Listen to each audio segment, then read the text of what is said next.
वर्णिवेशरमणीयदर्शनं मन्दहासरुचिराननाम्बुजम् पूजितं सुरनरोत्तमेरमुदा धर्मनन्दनमहं विचिन्तये। वामी यस्य स्थिता राधा श्रीश्च यस्यास्ति वक्षसि वृन्दावनविहारन्तं श्रीकृष्णं हृदि चिन्तये। ओम अवतारिणे श्री स्वामिनारायणाय नमो नमः। श्री हरिकृष्णाय घनश्यामाय नमो नमः। श्री पूर्णपुरुषोत्तमाय नमो नमः। सर्वावतारी पूर्ण पुरुषोत्तम भगवान श्री स्वामीनारायण, परम पूज्य सद्गुरु महंत मोहन प्रसाद दास जी स्वामी, परम पूज्य सद्गुरु कृष्ण जीवन दास जी स्वामी, सर्वे वाला भक्तों ने जय स्वामीनारायण।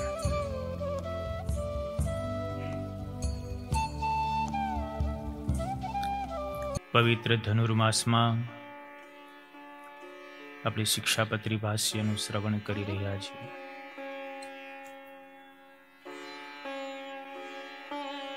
ગઈકાલે ચતુર્થ શ્લોકમાં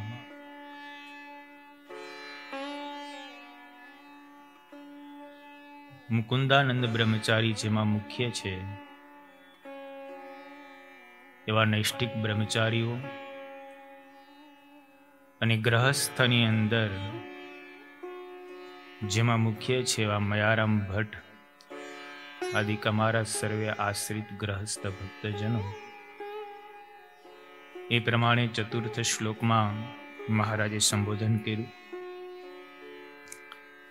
પંચમ શ્લોકની અંદર મહારાજ લખે છે, સધવા વિધવાયો સા યાશ્ચ મચ્છિષ્યતાં ગતાઃ મુક્તાનંદાદયો યે સ્યુઃ સાધવશ્ચાખિલાયપી. શ્રીજી મહારાજે સંબોધન પણ એક મર્યાદા સભર, વિવેક સભર કર્યું છે.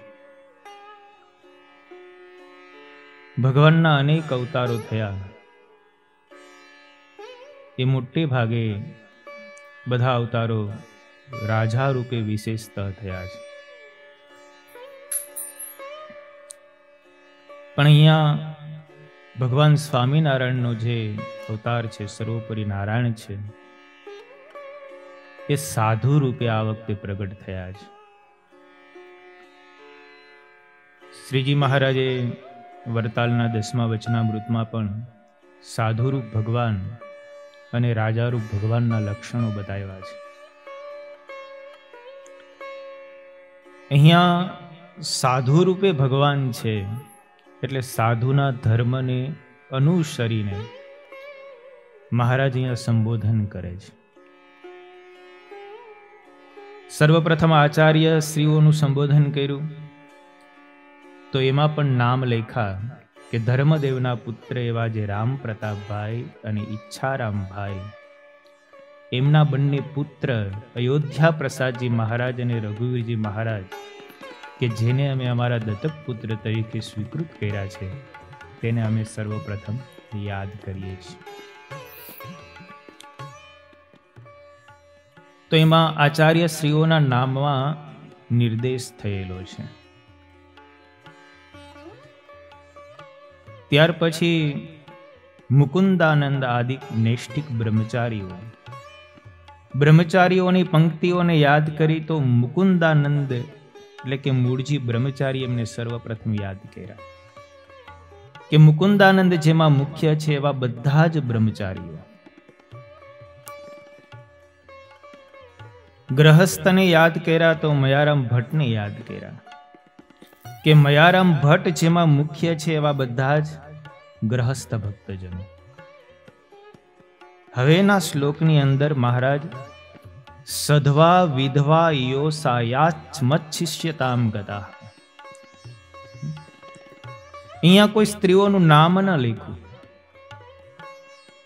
બીજી પંક્તિની અંદર મુકુંદાનંદ મુખ્યાશ્ચ મુક્તાનંદાદયો યહ સ્યુ સાધવશ્ચાખિલા એમ લખ્યું.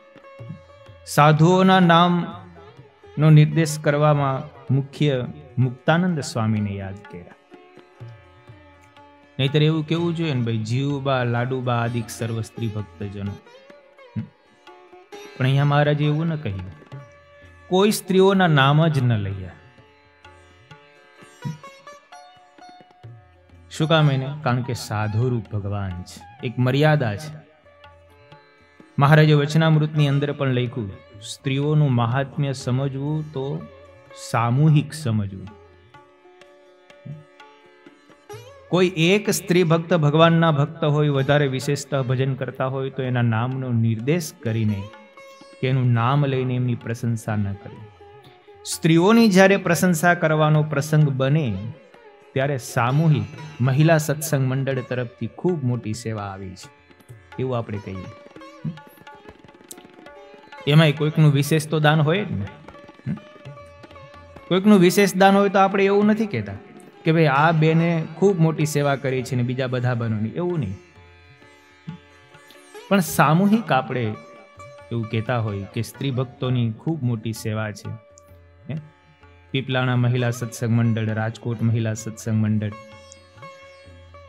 આપણે સામૂહિક રીતે એક પરંપરાથી શ્રીજી મહારાજે જે મર્યાદા બાંધેલી છે એ પ્રમાણે આપણે યાદ કરીએ છીએ. એટલે મહારાજે અહીંયા સધવા વિધવા યોસા, યોસા એટલે સ્ત્રીઓ, મચ્છિષ્યતામ ગતઃ, મારા શિષ્યપણાને પામેલી એવી બધી જ સધવા અને વિધવા સ્ત્રીઓ.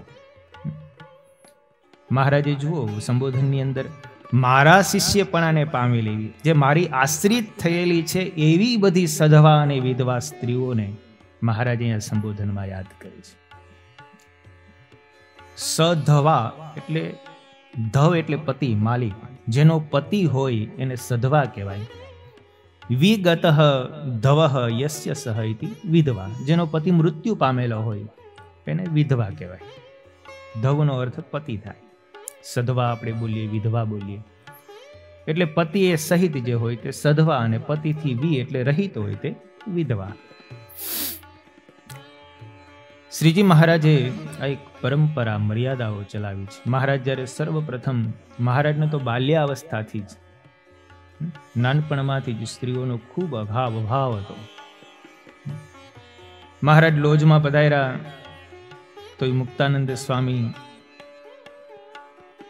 બાજુના વંડાની અંદર સભા કરવા માટે જતા, ત્યાં સ્ત્રીઓ અને પુરુષોની સભા સાથે રહેતી. નીલકંઠ બ્રહ્મચારીએ સભામાં ગયા, જોયું કે આ સાધુઓને શોભે એવું નથી. તરત જ મુક્તાનંદ સ્વામીને હાથ જોડીને કીધું, સ્વામી, આપણે ત્યાગી છીએ અને આપણે આ સ્ત્રીઓ અને પુરુષોની સભા સાથે હોય અને એમાં આપણે કથા વાર્તા કરીએ, આપણને શોભતું નથી. મુક્તાનંદ સ્વામીએ તરત જ મહારાજની વાતનો સ્વીકૃત કરી અને મહારાજની વાતને સ્વીકારીને બીજે જ દિવસે જ કહી દીધું કે આજે આ સભાને છેલ્લા રામ રામ, રામાયણની કથા કરતા. હવે કાલે સભા થશે, પણ સ્ત્રીઓ અને પુરુષોની અલગ અલગ સભા થશે.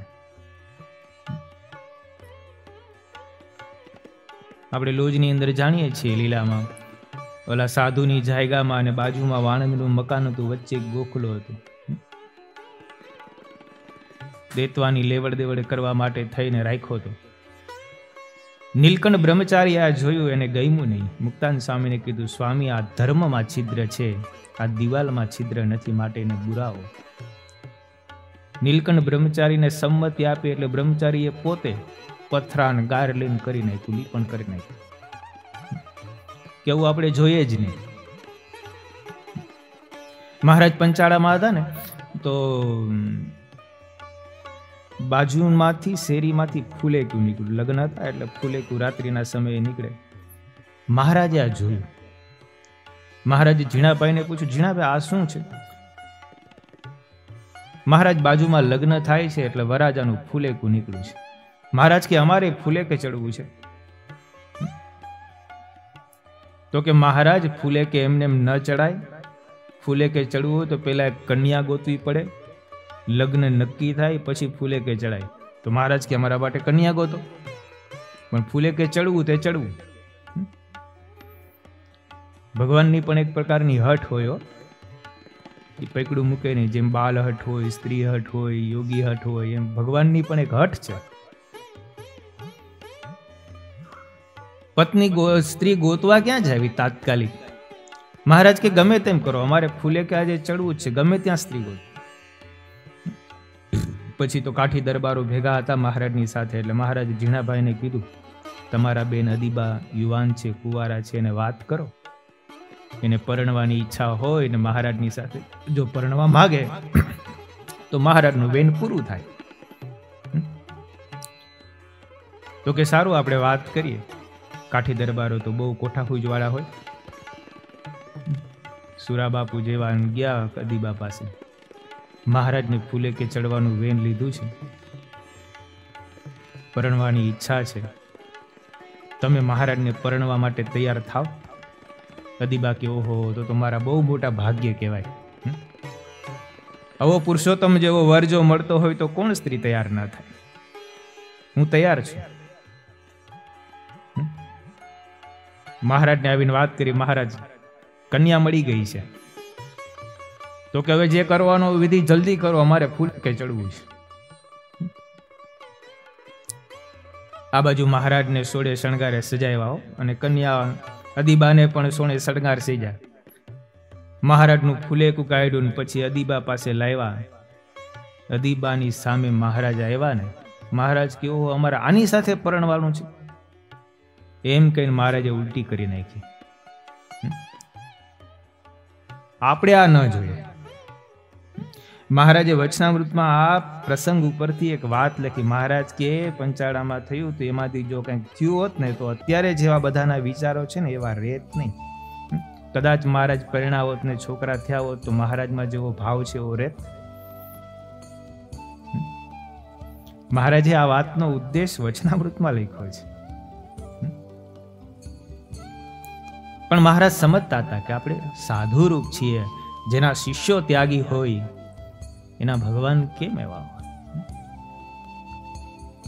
પણ મહારાજે તો એક આ ચરિત્ર કર્યું ને બતાવ્યું કે અમને કેટલો સ્ત્રીનો અભાવ છે. એને સ્ત્રીઓના ઉન્નતિ માટે ઘણા બધા કાર્યો કર્યા છે મહારાજે. દૂધ પીતી કરવાનો રિવાજ મહારાજે બંધ કરાવ્યો. સ્ત્રીઓને ભગવાન ભજતા કર્યા, ત્યાગી બનાવ્યા. કેટલી સ્ત્રીઓને સત્સંગ કરાવ્યો, વિદ્યાભ્યાસ માટેની મહારાજે પ્રવૃત્તિઓ કરાવી. સ્ત્રીઓને ભગવાન ભજતા કર્યા.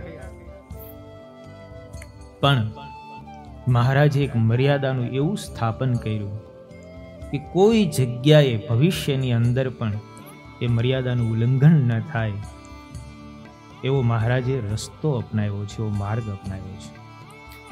ત્યાર પછીની પંક્તિમાં મહારાજ લખે છે, મુક્તાનંદાદયો યેશુ સાધવશ્ચા ખિલાયા. મુક્તાનંદ સ્વામી જેવા મુખ્ય છે એવા સર્વે સાધુ પુરુષો. સૌથી છેલ્લે મહારાજે સાધુઓને રાખ્યા. આવ છેલ્લે એટલે ધક્કો મારે રાખે બધાને. મુક્તાનંદ સ્વામીની સાધુતા ગજબની હતી. મુક્તાનંદ સ્વામીના પૂર્વનો એવો ઇતિહાસ છે, તમે બધા સાંભળ્યો હશે. દીવ બંદરની અંદર જૈન વણિકોનું પ્રમાણ ખૂબ મોટું. ત્યાં જૈન વાણિયાઓ રહે. એમાં એક રતનબાઈ, એમના લગ્ન ત્યાં દીવબંદરમાં જ થયેલા, પણ સંજોગો વસાત દેવ વસાત એકાદ 2 મહિનાની અંદર જ એમનો પતિ મૃત્યુ પામ્યો. એ રતનબાઈ વિધવા થયા. એ જમાનો હતો, પુનર્લગ્નની એવી કોઈ પ્રથા નહોતી. અને સાસરિયા પક્ષવાળાએ કહી દીધું, ભાઈ અમારો દીકરો મૃત્યુ પામ્યો છે, તમે તમારે ઘરે જતા રહો. અને વિધવા પુત્રી પોતાને ઘરે હોય, મા બાપને ખૂબ ચિંતા થાય. લોકમાં મૂર્ખ દીકરો અને વિધવા પુત્રી ઘરમાં હોય ને, એ મા બાપને બહુ ચિંતારૂપ હોય. કારણ કે આખી જિંદગી એનો નિર્વાહ કરવાનો, કેમ નિર્વાહ કરવો? મા બાપની ચિંતા દિન પ્રતિદિન વૃદ્ધિ પામવા લાગી. હવે કરવું શું? આ દીકરીને હવે આખી જિંદગી આપણે જ પાડવાની, પોષવાની છે. પણ રતનબાઈ ખૂબ સમજુ હતા, વિવેકી હતા, મા બાપની ચિંતાને પામી ગયા. એણે મનમાં એવો વિચાર કર્યો કે મા બાપને આપણે બોજારૂપ થવું એના કરતા જૈન હતા, અને જૈન સંપ્રદાયની અંદર સાધ્વીઓ અને સાધુઓ હોય, એટલે કે આપણે સાધ્વી થઈ જઈએ અને ત્યાગાશ્રમ સ્વીકારી અને આપણું જીવન પસાર કરીએ. કારણ કે એને સંસારના સ્વરૂપનું જ્ઞાન થઈ ગયું હતું. વૈરાગ્ય થોડોક ઉત્પન્ન થયો, પતિનું સુખ એમને પ્રાપ્ત થયું નહીં. સાસરિયા પક્ષવાળાએ પણ કોઈ એમને સ્વીકાર્યા નહીં. પરિણામે એને સંસારમાંથી પણ થોડોક વૈરાગ્ય ઉત્પન્ન થયો અને ત્યાગાશ્રમ સ્વીકાર કરીને મા બાપને પણ બોજારૂપ ન બનવું આવો નિર્ણય કર્યો. મા બાપ પણ ખૂબ રાજી થયા કે પુત્રીએ ખૂબ સારો વિચાર કર્યો. પોતાનું જીવન ભગવાન પરાયણ કરવામાં એમણે પોતાના વિચારો એ તરફ લઈ ગઈ છે, તો આપણે એને સાથ આપીએ. માતા પિતા તરફથી સંમતિ મળી અને અપાશ્રયની અંદર રહી અને સાધ્વીઓની સાથે રતનબાઈ છે તે રહેવા લાગ્યા. સમય પછી સમય જવા લાગ્યો, પણ પરિસ્થિતિ એવી સર્જાણી, સમય સંજોગો જ્યારે વિપરીત થાય ને, જ્યારે કોઈ કેવા દુષ્કાળ આવે, કયા કેવા પ્રસંગો ઉત્પન્ન થાય, ત્યારે ન કરવાનું પગલું ભરાઈ જતું હોય. એને કરવાની કોઈ ઈચ્છા ન હોય, પણ સમય સંજોગો જ એવા થઈ જતા હોય. રોજનો સહવાજ સાધુઓ અને સાધ્વીઓ સાથે રહેતા હોય, સ્વામિનારાયણ સંપ્રદાય જેવી મર્યાદાઓ ન હોય, અલગ અલગ વ્યવસ્થાઓ ન હોય. પરિણામ એ આવ્યું કે રતનબાઈની કુખે પુત્ર રહી ગયો, સંતાન રહ્યું. કરવું શું? જો આ વાતની બધાને ખબર પડે તો ત્યાગી સમાજનું થોડુંક નીચું જોવાય, એટલે કોઈને પણ ખ્યાલ ના આવે. એ રીતે રતનબાઈએ મનમાં નક્કી કરી લીધું, ભૂલ તો થઈ જ ગઈ છે, હવે એનું પ્રાયશ્ચિત બીજું કોઈ નથી, મરવા સિવાય. આ અરસાની અંદર ઘટના એવી ઘટી કે અમરેલીના મૂળદાસ, રામાનુજ સંપ્રદાયના એ સાધુ, અમરેલીમાં ખૂબ મોટો એમનો આશ્રમ, મૂળદાસની ખૂબ પ્રતિષ્ઠા, ત્યાગી તરીકે એમની બહુ મોટી છાપ આજુબાજુના વિસ્તારોમાં ઉપસી આવેલી. એમના શિષ્યો દીવબંદરની અંદર રહેતા હતા. એમના શિષ્યોએ મૂળદાસજીને બોલાવ્યા. મૂળદાસ એ સમયે દીવબંદરમાં હતા. સવારમાં વહેલા 3:30-4 વાગ્યાની આસપાસ ઉઠી અને શૌચ વિધિ કરવા માટે થઈને જતા. ગામની બહાર કૂવાને કાંઠે આજુબાજુના વિસ્તારમાં શૌચ વિધિ કરવા તરફ જઈ રહ્યા હતા. એમાં કૂવાની બાજુમાં કોઈક શ્વેત વસ્ત્રમાં એક મનુષ્ય જેવું એમને દેખાયું. મૂળદાસજી થંભી ગયા. એને જોયું કે અત્યારે ત્યાં સવારમાં વહેલા આ કૂવાને કાંઠે કોણ છે. સ્થિર થઈને એમને જોયું તો ખ્યાલ આવ્યો કે પુરુષ તો નથી, પણ કોઈક સ્ત્રી લાગે છે. મૂળદાસજી થોડીક વાર ઉભા રહ્યા, ઝીણી દ્રષ્ટિ કરીને જોયું કે શું કરી રહ્યા છે. આજુબાજુમાં પથરાલીને પોતાના પાળુની અંદર એ સ્ત્રી બાંધી રહી હતી. મૂળદાસજી પામી ગયા કે આ સ્ત્રી કૂવે પડવા માટે આવી છે. હજી પેલી સ્ત્રી કૂવામાં કૂદવાનું કરે ન કરે ત્યાં તો મૂળદાસજી ત્યાં પહોંચી ગયા અને એમનો હાથ પકડી લીધો. પેલી સ્ત્રીને કહે છે કે તું શું કરી રહી છે? આ તારા પાલવમાં પાણા કેમ બાંધ્યા છે? પેલી સ્ત્રી કાંડું છોડાવવાનો પ્રયત્ન કરે, કહે છે કે મને મરવા દે. મારે મરી જવું છે. મૂળદાસજી કહે છે, હું તમને ઓળખતો નથી, તમે કોણ છો, પણ હું તમને મરવા નહીં દઉં. હું સાધુ છું. મારી નજર સામે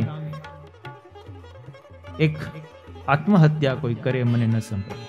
તો કે મારી પેટમાં બાળક છે ને મારાથી પાપ કર્મ થઈ ગયું છે, મને મરવા દો. મારે આ સમાજમાં રહેવા જેવું નથી, સમાજમાં મોઢું દેખાડવા જેવું નથી.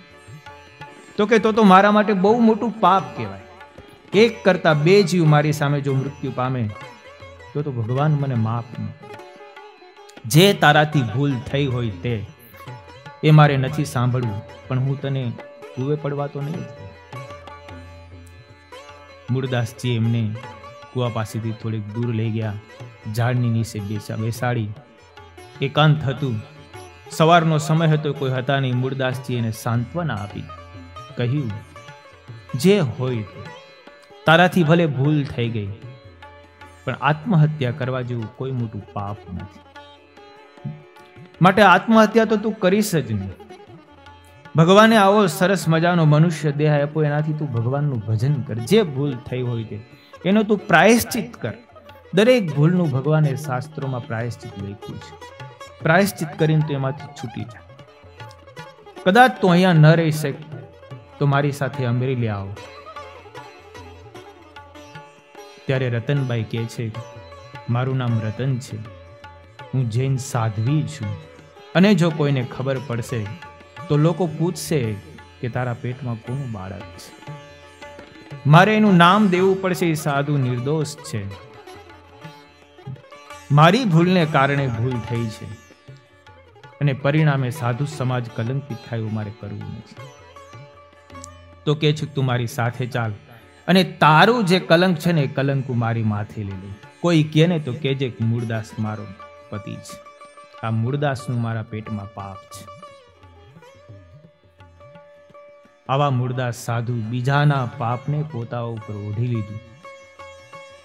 મૂળદાસજી એમને લઈ અમરેલી આવે છે.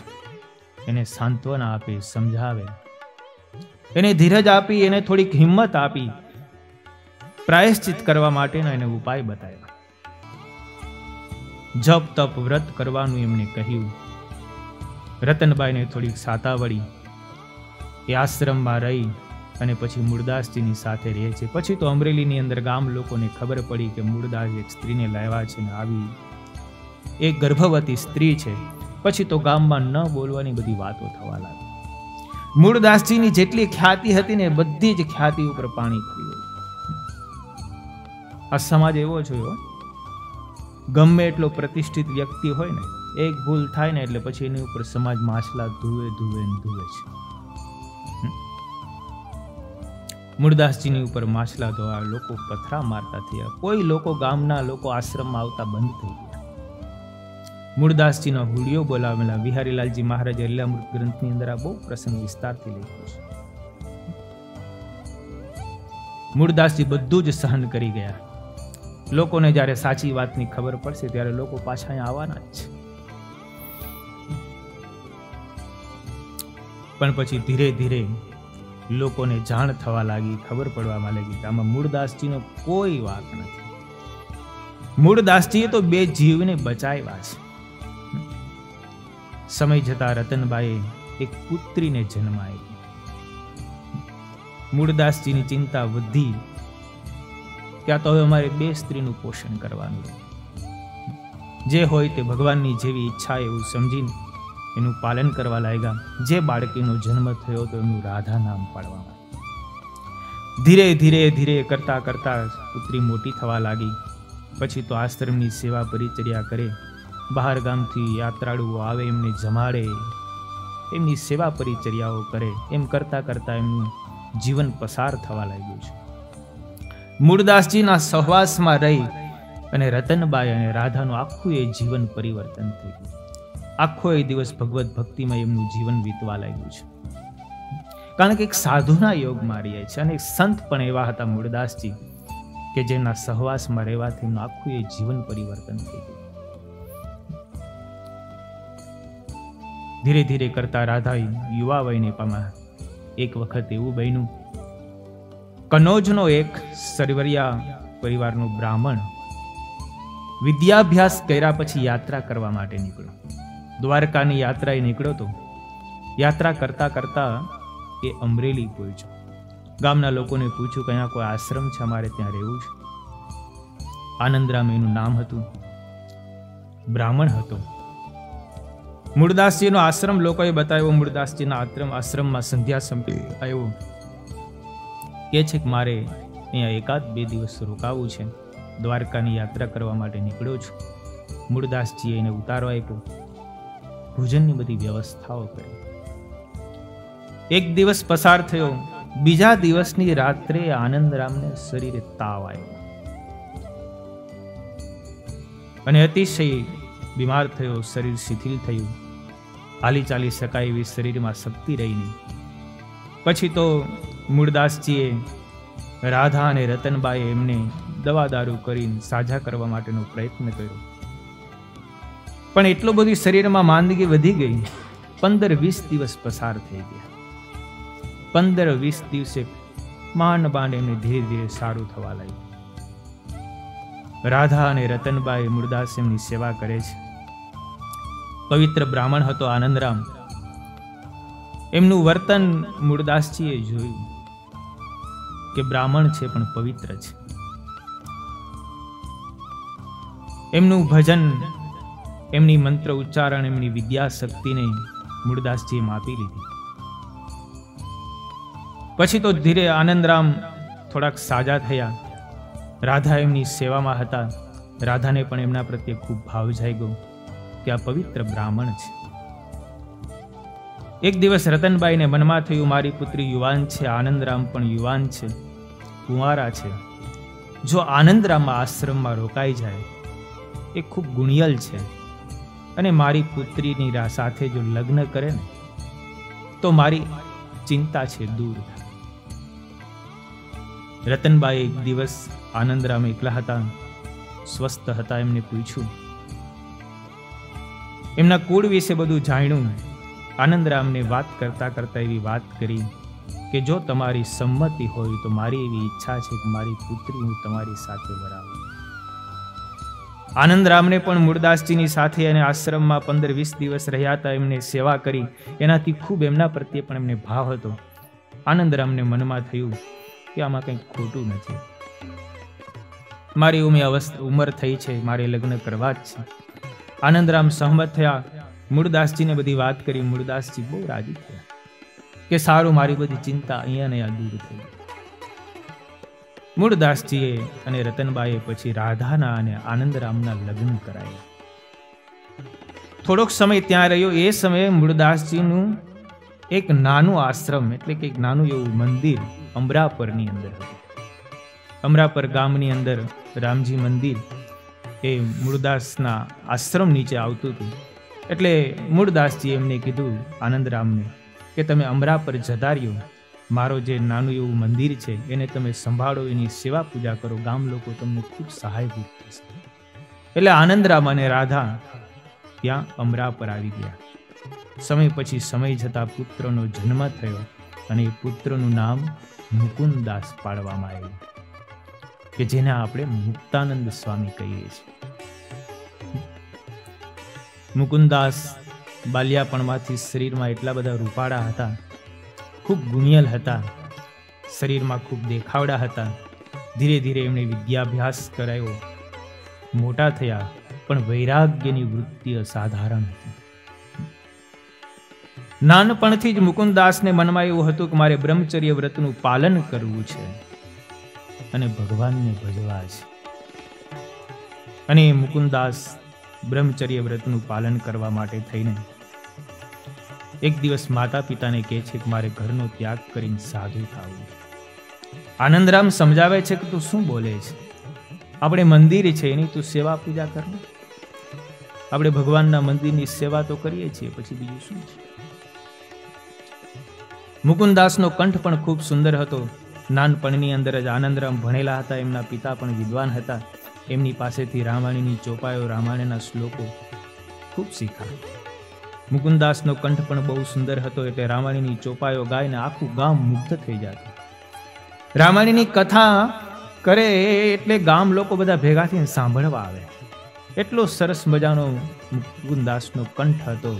રામાયણની ચોપાઈ બોલતા હોય ને, એવું કહેવાય છે કે ગાયો ચરીને જ્યારે ઘર તરફ જતી હોય ને મુકુંદાસ કથા કરતા હોય ને મુકુંદાસના કંઠથી રામાયણની ચોપાઈઓ સાંભળે ને તો ગાયો ત્યાં સ્થિર થઈ ગઈ.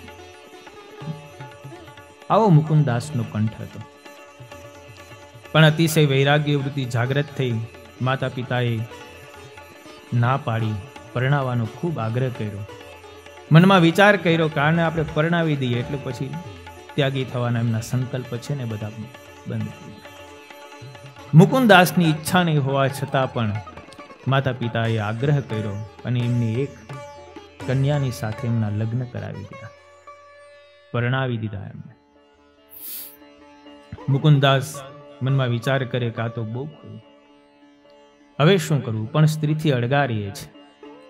મનમાં વિચાર કર્યો કે સગા સંબંધી કોઈ રીતે હા નહીં પાડે, હવે મારે બીજું કંઈક ઉપાય કરવો પડશે. પછી તો પાગલ વેડા ને ગાંડા વેડા આવ્યા. રામ ખટાહટ મોડું ભાંગું એવું બોલ્યા કરે. અને એકના ઘરેથી બીજાના ઘરે ને બીજાના ઘરેથી ત્રીજાના ઘરે જાય. એકના ઘરની વસ્તુ બીજાના ઘરમાં મૂકી આવે, બીજાના ઘરની વસ્તુ ત્રીજાના ઘરમાં મૂકી આવે. આવું કરવા લાગ્યા એટલે ગામ લોકો પણ ત્રાહીમામ થઈ ગયા. ખૂબ ફરિયાદો આવવા માંડી. મનમાં વિચાર થયો કે આવાનું કરવું શું? ઘરની વસ્તુઓ ફોડવા લાગ્યા. જાણી જોઈને બધું કરે છે, કારણ કે એને ઘરમાંથી હવે જોવું છે. પરિણામે ઘરના લોકો પણ બધા કંટાળ્યા. ખૂબ ગામના લોકોની ફરિયાદો આવવા લાગી. મનમાં વિચાર કર્યો કે હવે અહીંથી જાય તો સારું. મુકુંદાસને પણ એટલું જ જોતું હતું. પછી તો મુકુંદાસે ઘરમાંથી રજા મળીને એટલે ઘરનો ત્યાગ કરીને નીકળી ગયા. સીધા જ મુકુંદાસને બ્રહ્મચર્ય વ્રતનું પાલન કરવું હતું એટલે ધાંગધ્રા કાશીદાસનું નામ સાંભળ્યું કે તેઓ બ્રહ્મચારી છે, એમની પાસે ગયા. કાશીદાસની સાથે રહ્યા થોડોક સમય. એમની સેવા પરિચર્યા કરે, એમના આશ્રમની સેવા કરે. એક દિવસ કાશીદાસને કીધું કે મારે બ્રહ્મચર્ય વ્રતનું પાલન કરવું છે, માટે તમે મને કંઈક ઉપાય બતાવો કે હું બ્રહ્મચર્ય અખંડ કેમ પાળી શકું. એ ધાંગધ્રાના કાશીદાસે કીધું બ્રહ્મચર્ય વ્રત પાડવું ને તો બહુ કઠણ છે, અને તારી મુમુક્ષુતા જોતા મને એવું લાગે છે કે તારે જો બ્રહ્મચર્ય વ્રત પાડવું જ હોય તો તું વાંકાનેર જા. વાંકાનેરમાં કલ્યાણદાસ છે, એ કલ્યાણદાસની ખૂબ ખ્યાતિ છે ને તેઓ બ્રહ્મચર્ય વ્રત પાડી રહ્યા છે. મુકુંદાસ ત્યાંથી વાંકાનેર આવે છે. વાંકાનેરની અંદર કલ્યાણદાસ પિત્તળની કોપીને બાંધતા અને એની ઉપર સાકર બાંધીને પિત્તળનું તાળું મારીને એની ચાવી શિષ્યોને આપી દેતા. આવી એમની આજુબાજુના વિસ્તારોની અંદર ખૂબ ખ્યાતિ હતી. મુકુંદાસ એના આશ્રમની અંદર રહ્યા. 2-4 મહિના રહ્યા એટલે મુકુંદાસે કહ્યું કલ્યાણદાસને કે મારે બ્રહ્મચર્ય વ્રતનું અખંડ પાલન કરવું છે, મને કંઈક ઉપાય બતાવો. પણ એમની સેવા, એમની નિષ્ઠા, મુકુંદાસની મુમુક્ષુતા જોઈને કલ્યાણદાસે એક દિવસ એકાંતની અંદર બોલાવીને કીધું, મુકુંદાસ, તારામાં ગજબની મુમુક્ષુતા છે, ભગવાન ભજવાની તને તીવ્ર ઈચ્છા છે, પણ આ કળીકાળની અંદર બ્રહ્મચર્ય વ્રતનું પાલન કરવું ને બહુ કઠિન છે. ભલે હું પિત્તળની કોપીને બાંધું છું, એની ઉપર સાકર વીટીને તાળું મારીને ચાવી મારા શિષ્યોને આપું છું, હું દેહ કરીને ભ્રષ્ટ નથી થતો, પણ મનમાં સ્ત્રીના વિકારો છે ને એ સમતા નથી. આજથી 40 વર્ષ પહેલા હું યાત્રા કરવા માટે નીકળ્યો તો ઉજ્જૈનની અંદર ગયો. મારે ઉજ્જૈનથી બીજા તીર્થ તરફ જવું તો મેં એક કૂવાને કાંઠે સ્ત્રીઓ પાણી ભરતી હતી. એ સ્ત્રીઓને મેં પૂછ્યું કે મારે તીર્થ કરવા માટે જવું છે તો એનો માર્ગ મને બતાવો. અને એ સ્ત્રીએ પાણી ભરતા ભરતા મને હાથનું લટકું કરીને બતાવ્યું, ને હાથનું લટકું મને હજી ભૂલાતું નથી. કલ્યાણદાસે નિર્દોષ ભાવે મુકુંદાસની આગળ પોતાને જે સંકલ્પ વિકલ્પ થતા હતા ને એ કહી દીધા. મુકુંદાસને કીધું, તારે ખરેખર તારામાં મુમુક્ષુતા છે ને તારે બ્રહ્મચર્ય વ્રતનું પાલન કરવું જ હોય ને તો સરદારની અંદર તુલસીદાસ પાસે જા. તેઓ બ્રહ્મચર્ય વ્રતનું પાલન કરે છે. મુકુંદાસ વાંકાનેરથી સરદાર આવ્યા, તુલસીદાસના આશ્રમની અંદર રહ્યા, તુલસીદાસની સેવા પરિચર્યા કરે, આશ્રમની પરિચર્યા કરે. મુકુંદાસનું રૂપ, એમની યુવાન અવસ્થા, સુંદર મજાનો કંઠ, રામાયણનું જ્ઞાન, વિદ્યાભ્યાસ પણ મુકુંદાસે કરેલું, સંસ્કૃત ભાષા પણ જાણે. આવા શિષ્ય મળ્યા એટલે એ સરદારના તુલસીદાસ ખૂબ રાજી થયા. વૃદ્ધાવસ્થા એમની થઈ ગઈ હતી. મનમાં વિચાર કર્યો, મારા આશ્રમને સંભાળે એવો કોઈ છે નહીં. આ યુવાન આવ્યો છે, ખૂબ ગુણિયલ છે, તો એને જ હું મારા આશ્રમની બધી જવાબદારી સોંપી. પછી તો તુલસીદાસની વૃદ્ધાવસ્થા થઈ હતી એટલે બધી જ આશ્રમની જવાબદારી મુકુંદાસને સોંપી દીધી. પોતે એમને ભજન કરે, મુકુંદાસ બધું સંભાળે. એમાં ઘટના એવી ઘટી કે આશ્રમની બાજુમાં જ એક સદગ્રહસ્થ, એમને ત્યાં સદગુરુ રામાનંદ સ્વામી પધારેલા. રામાનંદ સ્વામી આવ્યા એટલે ગામના લોકો બધા ભેગા થઈ એમની પાસે કથા વાર્તા સાંભળવા માટે જાય. આશ્રમની અંદર મુકુંદાસને જાણ થઈ. રાત્રિના સમયે રોજ કથા કરે, પણ કથામાં લોકો ઓછા આવ્યા. જે આવ્યા તેમને પૂછ્યું કે આજે કેમ લોકો દેખાતા નથી? તો કે આજ બાજુમાં જે ઘર છે ને, ત્યાં સદગુરુ રામાનંદ સ્વામી પધાર્યા છે. બહુ સમર્થ સંત છે, બોલે એમ થાય. ભગવાનનું એમને સાક્ષાત દર્શન થાય છે. એ આઠે પહોરું ભગવાનમાં તલ્લીન રહે છે અને શ્રી કૃષ્ણ ભગવાન એમને સાક્ષાત પૂજામાં દર્શન આપે છે. લોકો એમની વાતો સાંભળવા માટે ત્યાં ગયા છે. મુકુંદાસને મનમાં થયું, જેમને શ્રી કૃષ્ણ ભગવાન સાક્ષાત દર્શન દેતા હોય એવા સંત જો આવ્યા હોય તો મારે એવા સંતને મળવું છે. તુલસીદાસજી પાસે ગયા, ગુરુને પૂછ્યું કે મારે રામાનંદ સ્વામીની કથા વાર્તા સાંભળવા માટે જવું છે. તુલસીદાસજીએ મનમાં વિચાર કર્યો કે જો આ રામાનંદ સ્વામી પાસે જશે ને તો મારો નહીં. તુલસીદાસજીએ ના પાડી દીધી, આપણે ક્યાંય જવાનું નથી, આપણે આપણું સંભાળો, આપણા આશ્રમનું ધ્યાન રાખો. મુકુંદાસને મનમાં તાલાવેલી લાગી કે આવા જો સંત હોય ને તો મારે એવા સંતનો આશ્રય લેવો છે. પછી તો તુલસીદાસજીને ખબર ન પડે, રામાનંદ સ્વામી ત્યાં 10-15 દિવસ રોકાવાના હતા. દરરોજ રાત્રે કથા વાર્તા થાય. બાજુમાં નવેડું હતું, એ નવેરામાંથી રામાનંદ સ્વામી જે કથા વાર્તા કરીને કથા વાર્તા સંભળાય.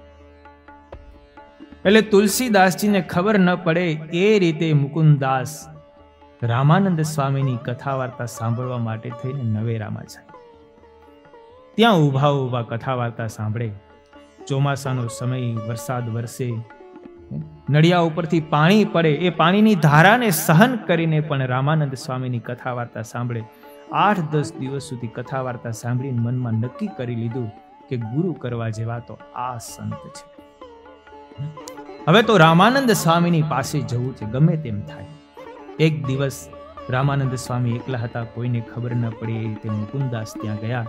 વાત કરી, હું તુલસીદાસજીના આશ્રમમાં રહું છું, મારે તમારી સાથે આવવું છે. રામાનંદ સ્વામીએ મુકુંદાસને કહ્યું, તમે જો મારી પાસે આવશો તો તુલસીદાસજીને ખોટું લાગશે, એ ન કરવાની વાતો કરશે, અમારા પ્રત્યે અનેક પ્રકારના આક્ષેપો કરશે. તમે જેમની પાસેથી રજા લઈને, રજા ચિઠ્ઠી લઈને જો આવો ને તો અમે તમારો સ્વીકાર કરીએ. મુકુંદાસે મનમાં નક્કી કરી લીધું, રજા તો આપે એમ નથી, હું કંઈક એવું કરું કે મને સામેથી રજા આપી. પછી તો આશ્રમની બધી જવાબદારી મુકુંદાસ ઉપર હતી. એટલે સદાવ્રતની અંદર જે કોઈ લોકો આવે ને એને બધું સીધું સામાન દેવા લાગ્યા. ઘી, ગોળ, તેલ જે હોય અનાજ બધું આપવા માંડ્યા. તુલસીદાસજીએ જોયું કે આ તો પાગલ થઈ ગયો લાગે છે, આ તો આશ્રમની બધી વસ્તુઓ લૂંટાવી દેશે. 2-4 વાર ઠપકો આપ્યો છતાં મુકુંદાસ કઈ મહિનાની બધી વસ્તુઓ આપવા લાગ્યા. મુકુંદાસને કહે છે, તું અહીંથી ચાલ્યો જાય, તારી હવે અમારે જરૂર નથી, તું તો મારો આશ્રમ ખાલી કરી આપીશ. મુકુંદાસ તુલસીદાસજીને કહે છે, મને ચિઠ્ઠીમાં લખી આપો કે હું તમને આશ્રમમાંથી આજથી રજા આપું છું, તમારે જ્યાં જવું હોય ત્યાં જાઓ તો હું જાઉં, નહીં તો ન જાઉં. તુલસીદાસજી લખી આપ્યું, જો આને જાતો હોય તો જવા દો. ચિઠ્ઠી લખી આપી. ચિઠ્ઠી લઈને રામાનંદ સ્વામી પાસે આવ્યા. રામાનંદ સ્વામીને કીધું, મને રજા મળી ગઈ છે, મને પાસે રાખ. રામાનંદ સ્વામીએ એને પોતાની પાસે રાખ્યા, સાધુની દીક્ષા આપી અને મુક્તાનંદ સ્વામી એવું નામ પાડ્યું. ખૂબ ગુણિયલ હતા, સાધુતાના ગુણ હતા, બ્રહ્મચર્ય વ્રતને પાલન કરવાની ઈચ્છા હતી, યુવાન અવસ્થા હતી, રૂપ હતું, સુંદર મજાનો કંઠ હતો, વિદ્વત્તા હતી.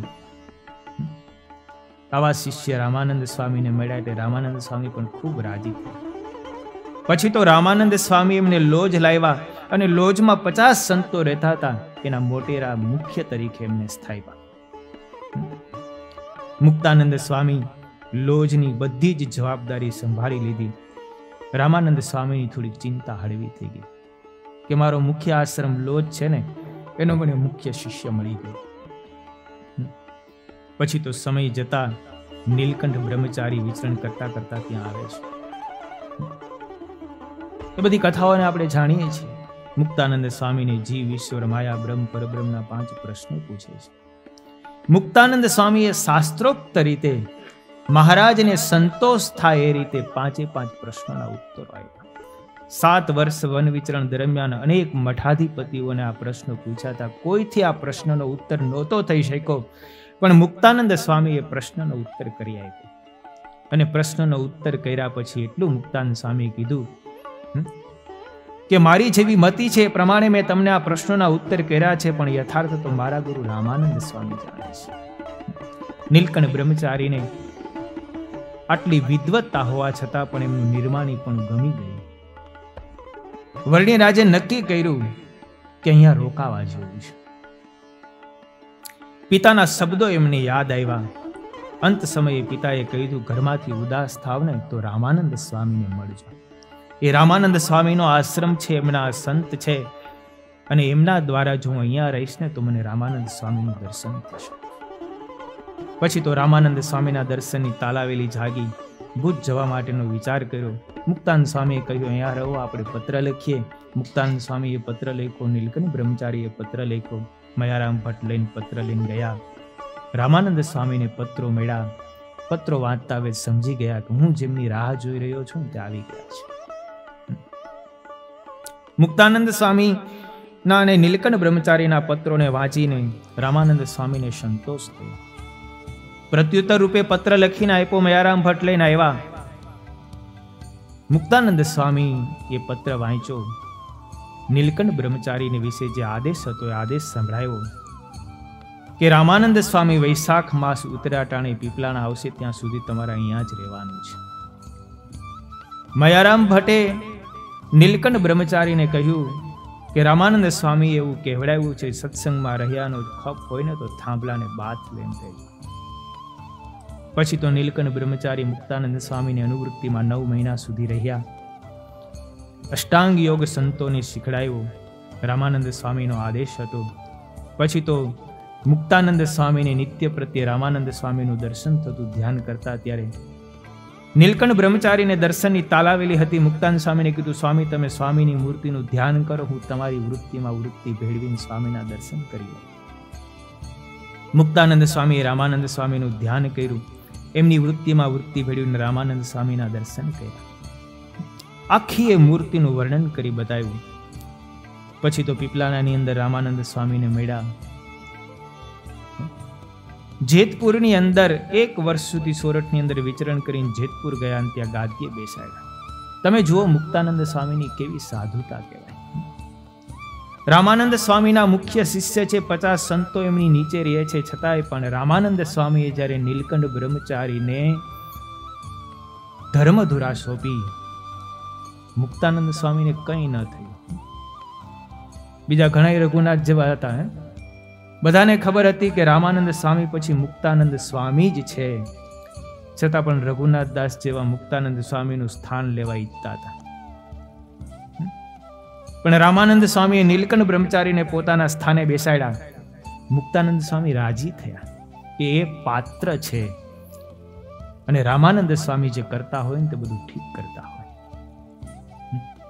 રઘુનાથ દાસ જેવા ઘણાને તકલીફ પડી અને સત્સંગ મૂકીને જતા પણ રહ્યા. પણ મુક્તાનંદ સ્વામીએ મહારાજને ગાદીએ બેસાડ્યા એટલે મુક્તાનંદ સ્વામી તરત મહારાજની અનુભૂતિમાં વર્તવા લાગ્યા. રામાનંદ સ્વામી પછી ટૂંક સમયમાં ધામમાં ગયા. બધાને શોક વ્યાપ્યો. આ બાજુ મહારાજ સોરઠની અંદર વિચરણ કરવા માટે નીકળ્યા અને માંગરોળની અંદર પછી સમાધિ પ્રકરણ ચલાવ્યું.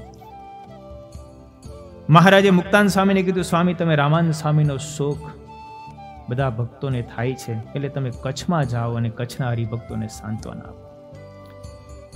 મુક્તાનંદ સ્વામી કચ્છમાં વિચરણ કરવા ગયા. મહારાજ આ બાજુ એવા મહારાજે માંગરોળમાં સમાધિનું પ્રકરણ ચલાવ્યું અને એવું પ્રકરણ ચલાવ્યું કે થોડાક સમયની અંદર તો લોકોના ટોળે ટોળા માંગરોળ આવવા લાગ્યા. મહારાજ જેને તેને સમાધિ કરાવે, જે ઉપાસકો હોય એને પોતપોતાના ઈષ્ટદેવના દર્શન કરાવે. આ વાતની ખબર મુક્તાનંદ સ્વામીને પડી. મુક્તાનંદ સ્વામી તરત આવ્યા. મહારાજ એ સમયે માંગરોળથી પછી મેઘપુર આવ્યા હતા. મુક્તાનંદ સ્વામી કચ્છમાંથી મેઘપુર આવ્યા અને નીલકંઠ બ્રહ્મચારીને મીઠો ઠપકો આપ્યો. બ્રહ્મચારી, તમે આ બધું શું કરો છો ને અમને આ શું સંભળાય છે? તમે જેને તેને સમાધિ કરો છો, સમાધિ એમ કઈ સહેલી નથી. રામાનંદ સ્વામીએ તો એવું ક્યારેય કર્યું નથી. અમે રામાનંદ સ્વામીની સાથે કેટલા વર્ષો સુધી રહ્યા છે, તમે આ બધું શું કરો છો? તમે રામાનંદ સ્વામીએ જે મહેનત કરીને આ સત્સંગ ઉભો કર્યો છે એના ઉપર પાણી ફેરવી દેશો. નીલકંઠ બ્રહ્મચારી શાંત રહ્યા, કંઈ બોલ્યા નહીં, પણ એટલું જ કીધું, સ્વામી હું કંઈ કરતો નથી, આ બધું રામાનંદ સ્વામીની કૃપાથી થઈ રહ્યું છે. આટલું જ્યાં વાત કરે છે ને ત્યાં સભામાં એક સંતને સમાધિ થઈ અને નીચે ઢળી પડ્યા. નીલકંઠ બ્રહ્મચારીએ કીધું, જુઓ જુઓ, રામાનંદ સ્વામીનું નામ લીધું ને ત્યાં સમાધિ થઈ ગઈ. તમે એની નાડી જુઓ. મુક્તાનંદ સ્વામી નાડી પારખું હતા, વેદ પણ હતા હો. મુક્તાનંદ સ્વામીએ નાડી જોઈ, એક પણ નાડી દેખાય નહીં. મુક્તાનંદ સ્વામીને સંશય થયો, આવું તે કેમ બને? મુક્તાનંદ સ્વામીને જેનો વિશ્વાસ હતો એવા માધવદાસ અને જેઠોમેરને મહારાજે સમાધિ કરાવી. રામાનંદ સ્વામી ના એ સેવકો હતા. મુક્તાનંદ સ્વામીની સાથે એમને ગાઢ હેત હતું. મુક્તાનંદ સ્વામીને એમનો ખૂબ વિશ્વાસ હતો. આ બંનેને સમાધિ કરાવી. સમાધિમાંથી જાયગા જેઠોદામે અને માધવદાસે એમને કહ્યું, સ્વામી સમાધિ સાચી છે, ખોટી નથી હો. અમને રામાનંદ સ્વામીનું દર્શન થયું. રામાનંદ સ્વામી આ નીલકંઠ બ્રહ્મચારીની સેવામાં હોય ને એવા અમને સાક્ષાત દર્શન થયા છે. આ તો પૂર્ણ પુરુષોત્તમ નારાયણ છે. મુક્તાનંદ સ્વામી સંશયવત થયા. ભક્ત ચિંતામણીની અંદર લખ્યું, પછી ત્યાંથી બધા કાલવાની ગયા. મુક્તાનંદ સ્વામીની મનની અનેક ભ્રમણાઓ હતી. મુક્તાનંદ સ્વામી બહિર્ભૂમિ ગયા. ત્યાં મહારાજે રામાનંદ સ્વામીનું રૂપ લઈ અને રામાનંદ સ્વામી રૂપે દર્શન કર્યા. રામાનંદ સ્વામીના દર્શન થયા ને એટલે મુક્તાનંદ સ્વામીને ખૂબ સાતા વળી, ખૂબ સંતોષ થયો. સ્વામીના હાથ જોડીને કીધું, સ્વામી આ બધું શું થઈ રહ્યું છે? આ બ્રહ્મચારી તો સત્સંગની વેર વિખેર કરી નાખશે, કંઈ ખબર પડતી નથી. રામાનંદ સ્વામીએ કીધું, મુક્તાનંદ તમે ભૂલા પડ્યા છો. અમે તમને કહ્યું હતું કે અમે તો ગુડુક ડુગીના વગાડનારા છીએ, ખરા ખેલના ભજવનારા તો આ છે. અમે તમને ભલામણ કરી હતી, પણ તમે ભૂલા પડ્યા છો. એ વર્ણિરાજ, એ સહજાનંદ સ્વામી તો સાક્ષાત નારાયણ છે. એ સ્વામિનારાયણ સર્વોપરી ભગવાન છે. માટે અમારા સ્થાને તમે એને માનો ને એને પૂજો. એ તો એની સેવા તો અમે કરીએ છીએ. અમારા જેવા તો કેટલા એમના સેવક છે. રામાનંદ સ્વામીએ જ્યારે ખૂબ કીધું ત્યારે મુકુંદાસને બધા જ સંશયો મનમાં હતા ને સમી ગયા. મુક્તાનંદ સ્વામી પછી તરત જયા. પછી તો બહિર્ભૂમિ ગયા, સ્નાન કર્યું. આજુબાજુમાં પુષ્પો હતા, પુષ્પો એકત્રિત કર્યા. આશ્રમની અંદર આવ્યા. રામાનંદ સ્વામીનો એ આશ્રમ હતો. જૂની ગાદી રામાનંદ સ્વામીની પડી તે મેળા ઉપરથી ઉતારી નીચે મૂકી, સાફ સૂફ કરી. પછી તો વર્ણિરાજનો, નીલકંઠ બ્રહ્મચારીનો, સહજાનંદ સ્વામીનો હાથ પકડીને એ ગાદી ઉપર બેસાડ્યા. સહજાનંદ સ્વામી કહે છે, આ તો ગુરુની ગાદી છે. તો કે અમને ખબર છે, બેસો હવે. હાથ પકડીને સહજાનંદ સ્વામીને ગાદી ઉપર બેસાડ્યા અને હાથમાં આરતી લીધી. પુષ્પથી એમનો શણગાર કર્યો અને આરતી લઈને જય સદગુરુ સ્વામી પ્રભુ, જય સદગુરુ સ્વામી આરતી ઉતારી. મુક્તાનંદ સ્વામીના બધી ભ્રમણાઓ, બધા સંશયો ટળી ગયા અને મહારાજને પછી સર્વોપરી માનવા. વિચાર કરતો, મહારાજ કરતા 23 વર્ષ મોટા હતા, છતાં પણ મહારાજની અનુવૃત્તિમાં આખી જિંદગી પડી. મહારાજ પણ મુક્તાનંદ સ્વામીની મર્યાદા રાખતા. મહારાજ ગમે એટલા આનંદમાં હોય, કિલોલમાં હોય, ઠઠા મસ્કરી કે હસી મજાક કાઠી દરબારો સાથે કરતા હોય, પણ મુક્તાનંદ સ્વામી આવે એટલે મહારાજ ચૂપચાપ થઈ મર્યાદામાં આવી જાય. આટલી મુક્તાનંદ સ્વામીની મર્યાદા રાખતા મહારાજે ખૂબ મુક્તાનંદ સ્વામીનું રાખ્યું, અને આખા વચનામૃતની અંદર મુક્તાનંદ સ્વામીના જેટલા પ્રશ્નો છે ને એટલા કોઈના નથી. મહારાજે બધા જ એમના સંશયો, એમના પ્રશ્નોને બધા જ ઉત્તરો આપ્યા છે. મુક્તાનંદ સ્વામીની ખૂબ મર્યાદાઓ રાખી છે. મુક્તાનંદ સ્વામી ખૂબ ધર્મવાળા હતા, નિષ્ઠાવાળા હતા. એમના તો અનેક પ્રસંગો છે, પણ અહીંયા આપણે મુક્તાનંદ સ્વામીનું થોડું જીવન, એમની ધર્મ મર્યાદા, એમનો બ્રહ્મચર્ય વ્રતની દ્રઢતા એટલી બધી હતી. સર્વમાં મોટેરા હતા, રામાનંદ સ્વામીના મુખ્ય શિષ્ય હતા. મહારાજ ખુદ એમને ગુરુ પદે, ગુરુ સ્થાને માનતા હતા. એટલે સર્વ સાધુની અંદર મહારાજે અહીંયા મુક્તાનંદ સ્વામીનું નામ લખ્યું. શું કામ? એને કારણ કે સર્વ સંતોની માં સમાન હતા. સર્વ સંતોને માની જેમ સુખ આપતા હતા, એમની સાધુતાથી સર્વ સંતો પ્રભાવિત હતા. એટલે મહારાજે ખુદ એમને સત્સંગની માનું બિરુદ આપ્યું હતું. એવા મુક્તાનંદ સ્વામી, એમનું મહારાજે અહીંયા શિક્ષાપત્રીમાં નામ લખ્યું છે, મુક્તાનંદ મુખ્યાશ્ચ સાધવ. સર્વ સાધુઓમાં મુક્તાનંદ સ્વામી મુખ્ય છે, એને અમે યાદ કરીએ છીએ. આ પ્રમાણે પંચમ શ્લોકની અંદર મહારાજે આચાર્યશ્રીઓનું સર્વપ્રથમ, ત્યાર પછી મુકુંદાનંદ આદિક નૈષ્ટિક બ્રહ્મચારી, મયારામ ભટ્ટ આદિક ગ્રહસ્થ, સદ્વા વિધવા સ્ત્રીઓ અને મુક્તાનંદ આદિક સર્વ સાધુઓને યાદ કર્યા. હવે ત્યાર પછી અહીંયા સંબોધન બધા પૂરા કરી અને મહારાજ આગળ જે વાત કરે છે, વાત આપણે હવે કાલે લેશું. 2 મિનિટ ભગવાનના નામની સાથે આપણે સ્વામી નારાયણે નારાયણે નારાયણે, સ્વામી નારાયણે નારાયણે નારાયણે, સ્વામી નારાયણે સ્વામી નારાયણે, સ્વામી નારાયણે સ્વામી નારાયણે, સ્વામી નારાયણે નારાયણે નારાયણે, સ્વામી નારાયણે નારાયણે નારાયણે. સહજાનંદ સ્વામી મહારાજ.